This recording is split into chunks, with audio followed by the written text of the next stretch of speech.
Sometimes one of the hardest truths about fish farming is your farm collapsing. This mostly happens in tarpaulin ponds, but even in concrete ponds too, it does. But it's often in tarpaulin ponds.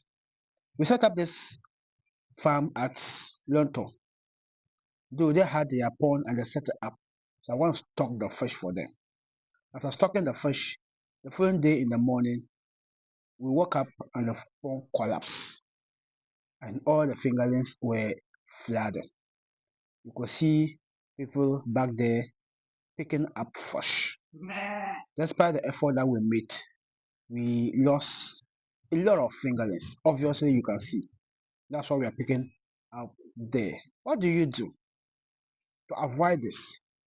First and foremost, if you are going to use the tarpaulin pond, please make sure that you use strong poles to keep them. You might be saying, oh, these poles are also strong. Yes, they are strong. And that takes us to another thing you should avoid.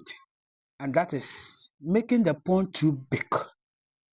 The poly pond is such that when it is too big and a lot of water is inside, what happens is that it expands and unable to keep the water, and that can lead to collapse. I always recommend that any size, any pond that is taking over 2,000 fish, then consider using concrete pond instead of tarpaulin. It is very good. See, the fish were as far as these places, and it's also in grass.